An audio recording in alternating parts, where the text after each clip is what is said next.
canine dog broke into the ER with a girl. Nobody was ready for the truth. Rain slammed against the glass doors of Pine Grove Regional Hospital. It was almost midnight, and the emergency room was quiet, except for the low hum of machines and the occasional beep from monitors.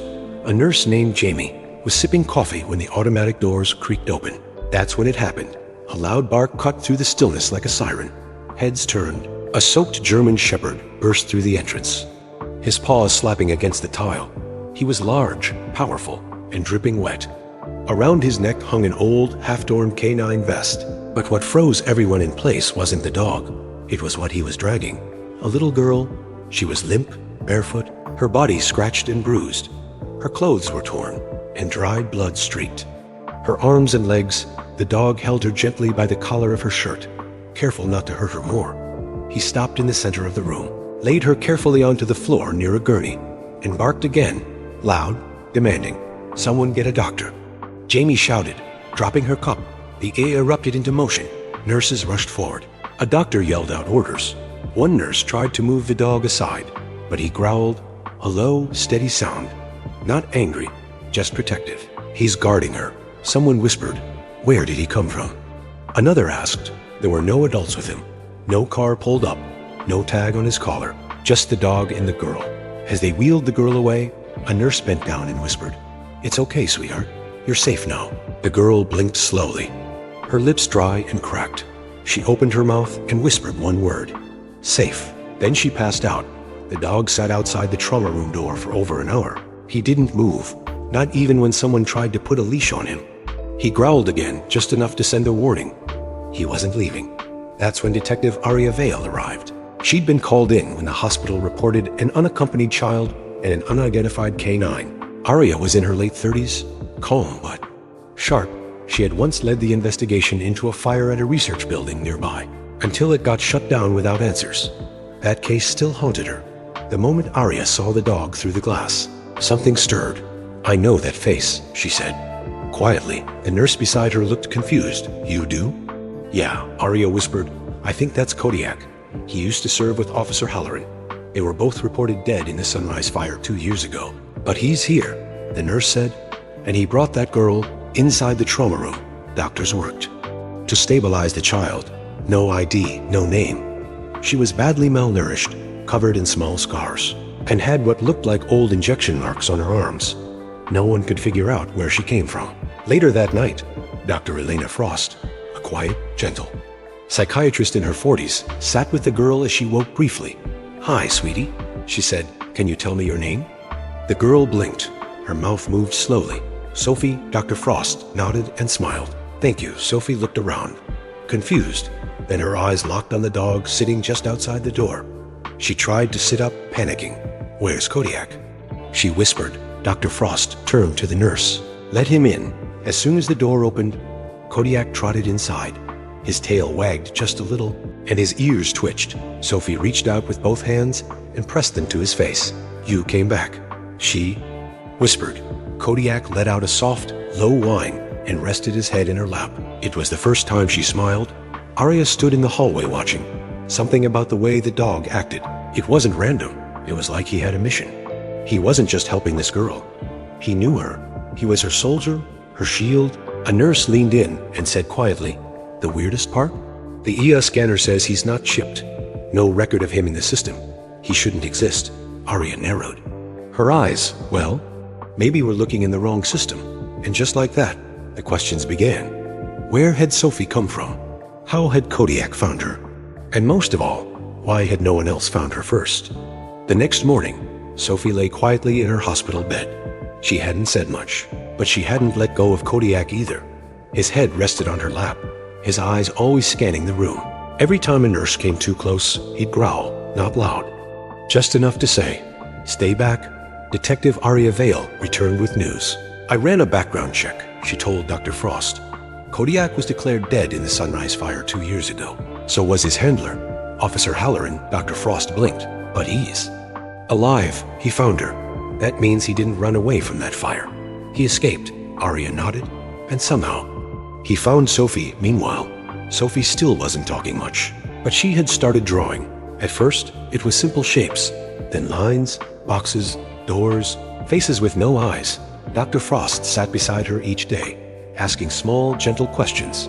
"What's in the box, Sophie?" Sophie looked away, but pointed at Kodiak.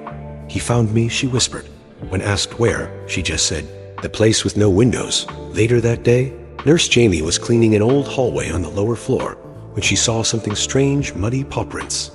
Kodiak's, but also smaller ones, bare feet, child-sized. They led toward a closed maintenance wall. Behind the wall, hidden under loose paneling, they found a taped-up piece of paper. It was one of Sophie's drawings, the same gray room. The same stick figures, but now names were written above them. Eli, Mia, Tomas. Me, one of the figures had a red X over it. Below the page were small pieces of broken crayon. Dr. Frost gasped. This wasn't just a memory. It's a message. They called Aria. She looked over the drawing and froze. "I've seen this layout before," she said. "When I investigated Sunrise, their pediatric test wing had rooms just like this. Windowless, square, soundproof. I wasn't allowed access at the time. They said it was shut down. But what if it wasn't?" Dr. Frost whispered. That night, Kodiak paced the halls. He stopped in front of an old elevator, no longer in use. He growled once, then stared. Sophie sat up in bed and said, "They used to take us down in the dark." Later, Aria and a hospital technician examined old blueprints of the building. There it was, a sublevel, never renovated, officially sealed, but it wasn't marked closed in every document. "It's right beneath us," Aria whispered. The hospital had been built over one of Sunrise's smaller labs. At the same time, back in Sophie's room, she finally spoke to Dr. Frost with more than one-word answers. "They said no one would find us," she said softly. "Said no one cared." "Who said that?" Dr. Frost asked gently. Sophie hesitated, then replied, "The man in glasses, the one who gave the shots." He had no name, just a voice. Dr. Frost wrote everything down. Aria reviewed the notes and said, "I think I know who she's talking about, Doctor. Franklin Core. He disappeared after Sunrise shut down. He was known for testing on children. Without permission, they needed evidence, something solid, and then they got it. A hospital janitor reported a duffel bag tucked behind the chapel's altar. Inside were photos of children, surveillance papers, medical forms, and a note. Subject: shows resistance. Remove the animal. Sophie was subject S. Dr. Frost clenched the note in her hand. "They're still watching her," she whispered. That night, Sophie fell asleep clutching her teddy bear in Kodiak's ear. For the first time, she didn't cry. Downstairs, Aria stood by the sealed hallway.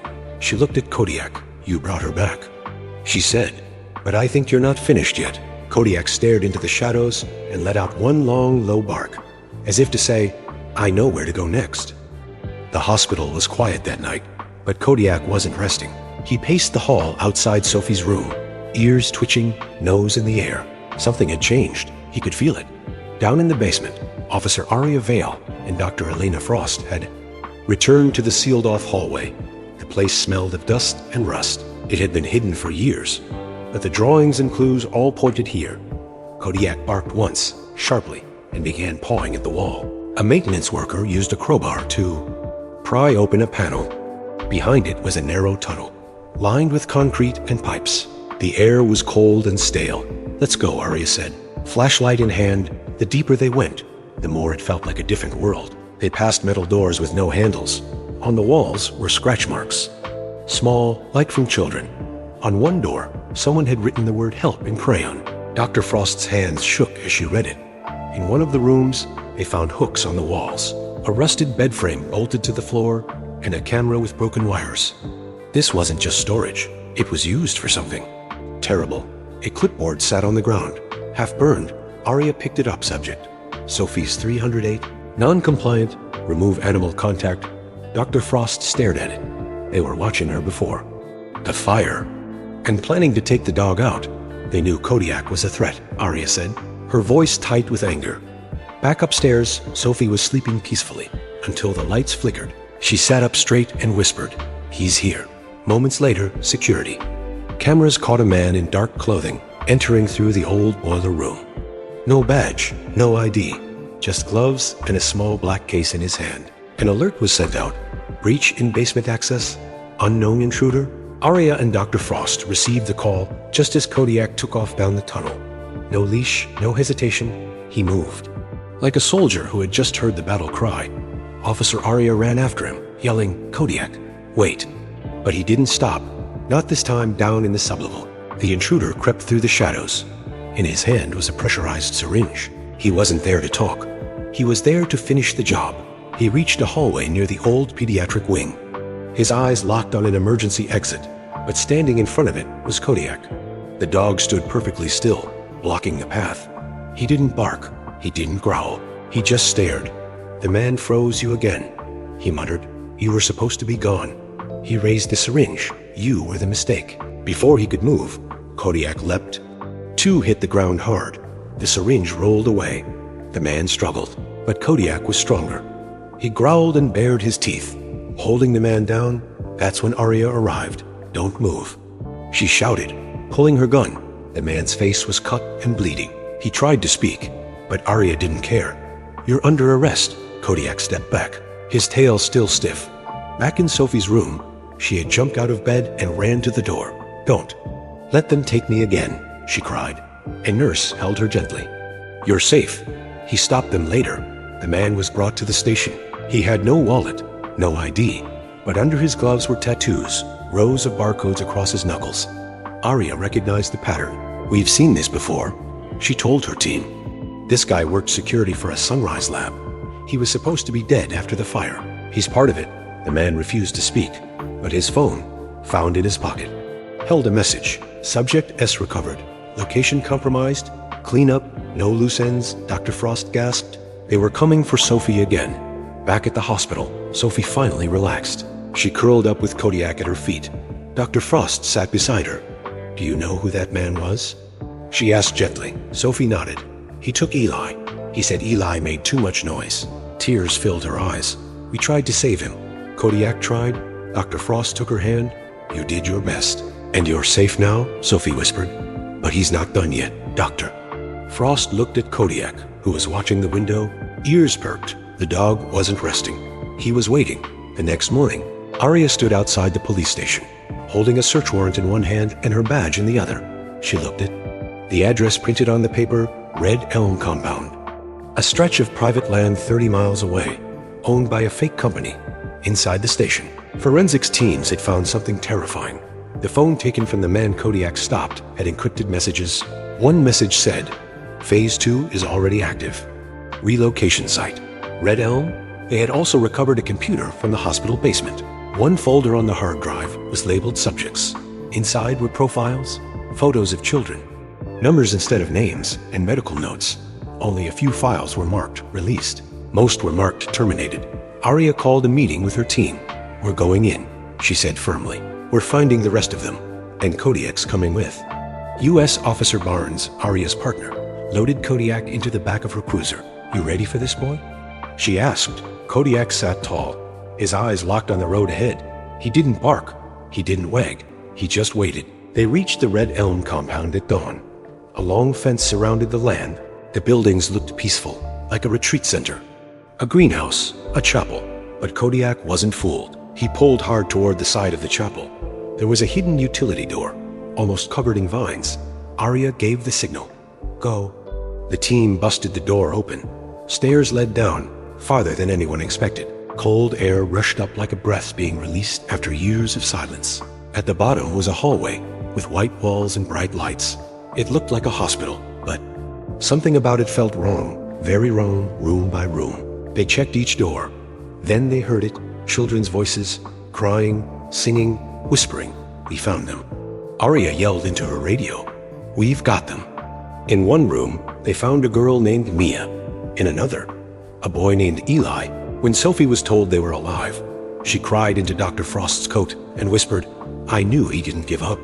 At the end of the hallway, Kodiak stopped. He growled low, then charged at a glass door. Inside was a man in a lab coat, gray hair and a cold smile. "Dr. Franklin Core," Arya said. The man didn't run. He didn't even move. "I wondered if the dog would come back."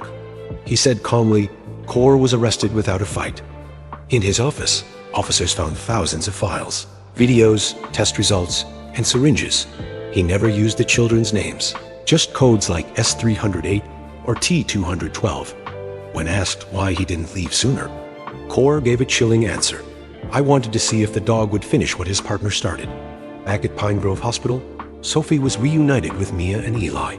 The three children hugged and cried, their arms wrapped tight around each other. Kodiak stood nearby, tail gently wagging.